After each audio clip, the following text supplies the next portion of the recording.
Okay, I'm gonna try to get this under 5 minutes. Here we go. Um, so here is your nation or your pretender.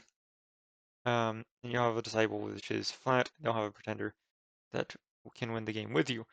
Fire and shock resistance. These are good for enemies. If they have like fire weapons, you have fire resistance. If they have shock weapons, you have shock resistance. And then you have vitriol weapons, which is acid damage, and nobody has that resistance. So 7 armor piercing damage, that's free. That's going to affect everyone. Decent skills, you'll be recruiting 8 Sigurds a turn. So your majority of your army is going to be Sigurds. Um, and then these guys, this Thunder Chassis um, can basically solo armies late game if you give him gear and he has the right spells. He can take half damage, he can have Mist Form, he can cast Storm and Lightning Storm, and that's just ridiculous. And just solo an army.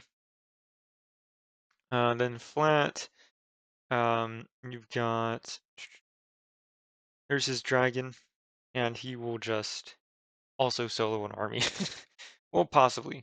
There's a good chance because he has acid breath attack, soul vortex, which will drain enemy health and add it to his own, and earth magic, which will keep him from taking much damage, and also can take half damage. So water and earth can take half damage, basically. Then if we look at Flat's nation, and he has horses without armor.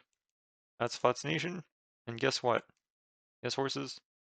He has horses, and some other stuff. Pretty good nation, I would say. And of course, um, oh, some of his units aren't stealthy, which is a shame. But these guys are stealthy, and they will take provinces.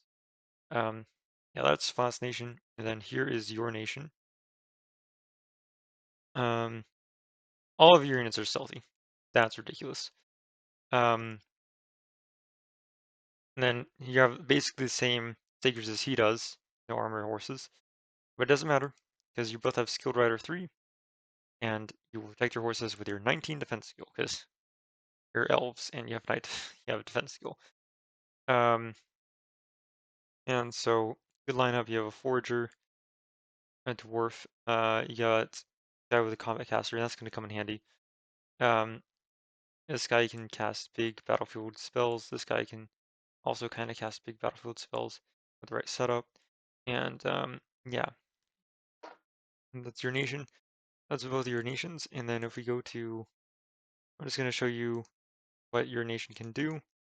And this is just with 4 units, you can take on basically any province that is undefended by an army. And why? I could explain communions, but basically these guys are asleep and they buff these 2 guys. Why is that? Communion master item, communion slave item. And so what does that do? It gives these paths double. So this is now all 2s, and they can cast with a gem, which is, they already used it, cast Soul Vortex. And so with Soul Vortex, they can do this. And that's why this guy didn't cast Soul Vortex, he didn't have a gem for some reason. But yeah, they're just geared up, and they have armor for their horses, which is huge. Armor for their horses. And these knights are going to come in and do jack shit. Because he has freaking Mist Form. No, he doesn't even have Mist Form. It just doesn't matter. He just has insane defense skill. And a Dancing Shield, which is 20 extra defense half the time. And he's never getting hit, and he's regenerating all the time. And yeah. These guys are you're just going to see these guys tear through this army without taking damage. And this is just any army. any province, and these guys will just still get it done. And then your main army will get it done also. Your sacred units, these guys also get it done. Really easy. Okay, that's your nation. It's really good.